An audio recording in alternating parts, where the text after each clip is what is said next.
എൻ്റെ പേര് പ്രവീണ.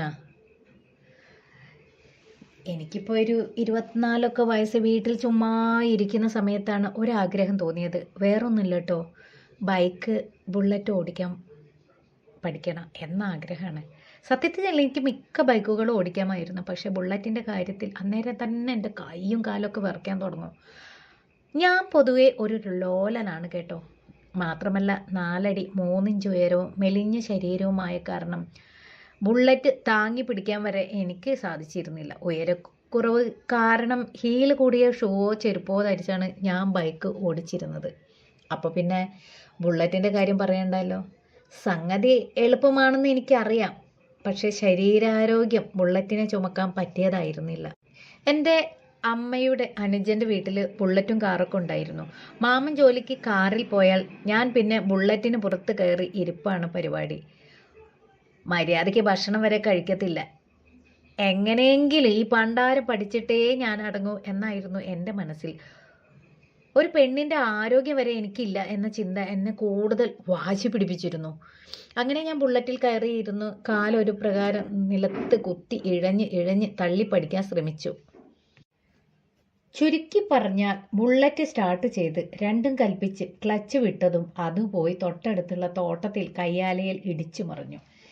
എൻ്റെ കൈമുട്ട് കാൽമുട്ട് രണ്ടിൻ്റെയും തൊലി പോയി എന്നു മാത്രമല്ല കറക്റ്റ് ചോറ് തിന്നുന്ന വലതേ കൈ തന്നെ ഒടിയുകയും ചെയ്തു. പ്രൈവറ്റ് ഹോസ്പിറ്റലിൽ പോയ ക്യാഷ് ഒത്തിരി ആകും എന്നുകൊണ്ട് എന്നെയും കൂട്ടി അമ്മ വേറൊരു ഹോസ്പിറ്റലിലേക്ക് പോയി. അവിടെ ചെന്നപ്പോൾ നല്ല തിരക്കായിരുന്നു. അത്രയ്ക്കും വലിയ സ്ഥാപനമായിരുന്നു അത്. ക്യാഷും തുച്ഛം ഗുണമോ മെച്ചം എന്ന രീതിയിൽ ഞങ്ങൾ ആദ്യമായിട്ടാണ് അവിടെ പോകുന്നത്. ഇതിനു മുമ്പേ പോകേണ്ട ക്രിട്ടിക്കൽ സീനൊന്നും ഞങ്ങൾക്കുണ്ടായിട്ടില്ല. അച്ഛൻ എറണാകുളത്ത് മീനിൻ്റെ ജോലി ആയതുകൊണ്ട് അമ്മയെ കൂട്ടിയാണ് ഞാൻ ഹോസ്പിറ്റലിൽ പോയത്. എവിടെ എങ്ങനെ എന്ത് ചെയ്യണം എന്നൊന്നും അറിയാതെ നിന്ന് ഞങ്ങൾ 1-2 പേരോട് ചീട്ടിൻ്റെ കാര്യങ്ങളൊക്കെ തിരക്കി.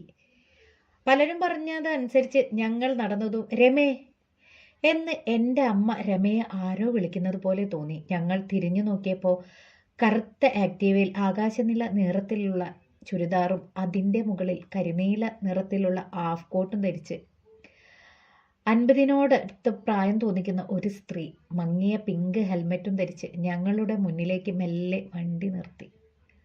അല്ല, ഇതാരും റോസാമ്മ ചേച്ചിയല്ലേ?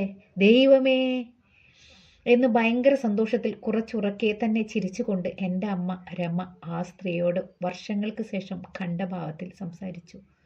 എന്താടി രമേ, നീ നമ്മളെയൊക്കെ മറന്നു? ഒന്ന് വിളിക്കാൻ പോലും ചെയ്യല്ലേ? അയ്യോ എൻ്റെ പൊന്നു ചേച്ചിയെ, മനഃപൂർവ്വമല്ല.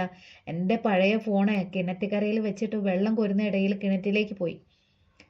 പിന്നെ ഞാനത് എടുക്കാനും പോയില്ല. കിണറ്റിന് നല്ല ആഴമുണ്ട്. പിന്നെ അത് പോകട്ടെന്ന് വിചാരിച്ചു. ചേച്ചിക്കിപ്പോൾ കമ്പനിയിൽ ജോലിയൊന്നുമില്ലേ? അതൊക്കെ 2 വർഷം മുമ്പേ ഞാൻ വിട്ടു. ഹിന്ദിക്കാർ കയറിയപ്പോൾ നമ്മൾ മലയാളികളെ വിലയല്ലാതായി ചേച്ചി. അതിരിക്കട്ടെ, ചേച്ചി എന്താ ഇവിടെ? നിനക്ക് ഈ കരിനീല ഹാഫ് കോട്ടും ഈ വള്ളി ടാഗും കണ്ടിട്ട് മനസ്സിലായില്ലല്ലോ.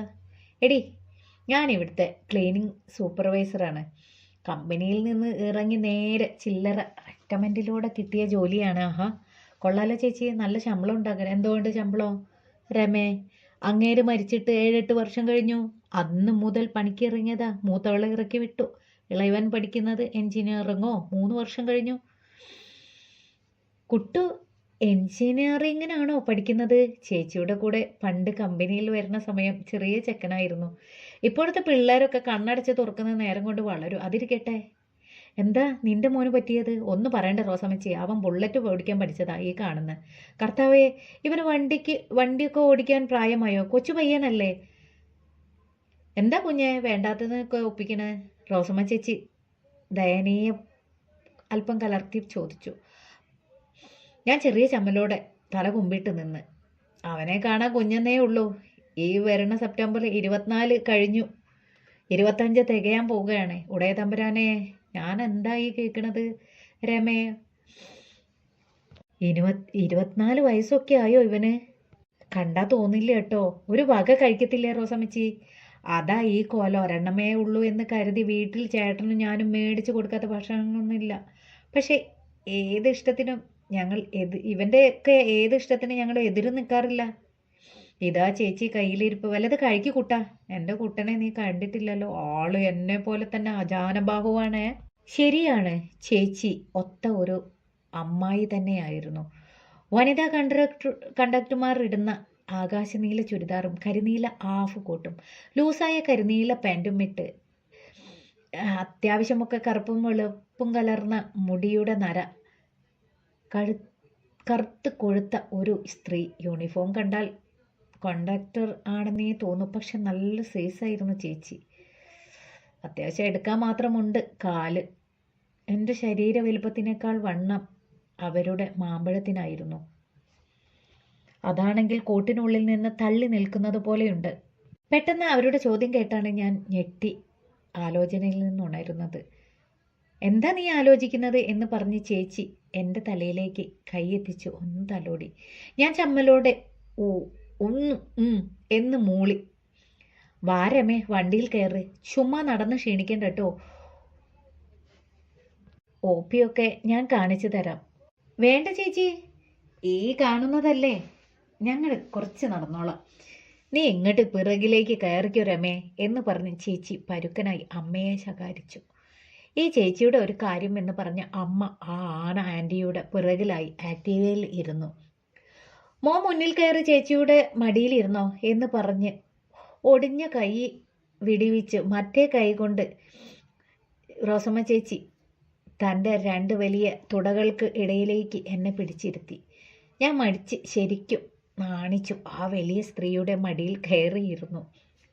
ആക്റ്റീവയുടെ സീറ്റിൽ തുഞ്ചത്ത് ഞാൻ ഇരുന്നതും ചേച്ചി എൻ്റെ അടിവയറിൽ ഒരു കൈ കൊണ്ട് ചുറ്റിയിട്ട് പുല്ലുപോലെ എന്നെ പൊക്കിയെടുത്ത് ചേച്ചിയുടെ 2 കാലുകൾക്ക് ഇടയിലേക്ക് എന്നെ പിടിച്ചിരുത്തി. ഇങ്ങോട്ട് കയറിയിരിക്കടാ ചെറുക്ക എന്ന് പറഞ്ഞ് ആ വണ്ണമുള്ള കൈ എൻ്റെ വയറിൽ ചുറ്റി ശരിക്കും ചേർത്ത് ചേച്ചിയുടെ തുടയിലേക്ക് എന്നെ പതിപ്പിച്ചിരുത്തി. കൊഴുത്ത ഒരു സാധനത്തിൽ കയറി ഇരുന്ന പോലെ എനിക്കൊരു അനുഭവപ്പെടൽ തുടങ്ങി.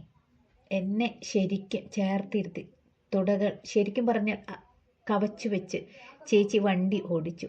ഹോസ്പിറ്റലിലെ വിശാലമായ ഏരിയയിൽ വണ്ടി നിർത്തി. വെറും 1.5 മിനിറ്റ് കൊണ്ട് ഞങ്ങൾ ചീട്ടെടുക്കുന്ന കവാടത്തിന് മുന്നിലെത്തി. അവിടെ ഭയങ്കര തിരക്കും വണ്ടികളും ഒക്കെ കൊണ്ട് തിങ്ങി നിറഞ്ഞിരുന്നു. അവിടെ എത്തി വിശാലമായ പാർക്കിലേക്ക് ചേച്ചി ഞങ്ങളെയും വഹിച്ച വണ്ടി ഓടിച്ചു കയറ്റി. കറുത്ത ആക്റ്റീവ പാർക്ക് ചെയ്തപ്പോൾ ചേച്ചിയുടെ പിറകിൽ നിന്ന് അമ്മയും ചേച്ചിയുടെ മടിയിൽ നിന്നും ഞാനും പതിയെ ഇറങ്ങി. ചേച്ചി തൻ്റെ പഴക്കം ചെന്ന മങ്ങിയ പിങ്ക് ഹെൽമറ്റ് വണ്ടിയിൽ വെച്ചു. എന്നിട്ട് പൂട്ടി. എന്നെക്കാളും എൻ്റെ അമ്മ രമയേക്കാൾ ഉയരവും വണ്ണവും ഉണ്ടായിരുന്നു ആ കറുത്ത കൊഴുത്ത റോസമ്മ എന്ന 50നോടടുത്ത് ആ